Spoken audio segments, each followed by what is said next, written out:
இதுவரைக்கும் நடந்த எலெக்ஷன் வேற, இப்போ நடக்க போற எலெக்ஷன் வேற. ஒவ்வொரு 5 இயர்ஸுக்கும் நடக்கிற எலெக்ஷன் மாதிரி இதை நினைச்சிடாதீங்க. 50 வருஷத்துக்கு ஒரு வாட்டி நடக்க போற ஒரு எலெக்ஷன் மாதிரி இது. அதிசய எலெக்ஷன். ஒரு எலெக்ஷன்ல அவங்களோட எதிரிகளை தான் எதிர்ப்பாங்க, அப்படிதான் எதிர்ப்பாங்க, அதுதான் யதார்த்தமும் கூட.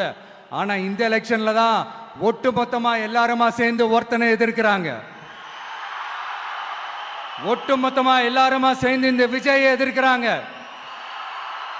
ஏன்னா இந்த விஜய் ஊழலை எதிர்க்கிறான், லஞ்சத்தை எதிர்க்கிறான், மக்களோட மக்களா நிக்கிறான். அந்த மக்கள் அவன் கூட நிக்கிறாங்க. அந்த காண்டு எப்படி? அந்த காண்டு தான் ஒட்டுமொத்தமா எல்லாருமா சேர்ந்து ஒருத்தனை எதிர்க்க காரணம். நீங்க எப்படி வேணா எதிர்த்துக்காங்க, ஆனா போட்டி 2 பேருக்கு நடுவில் உள்ளதான் ஒண்ணு. இன்னொன்னு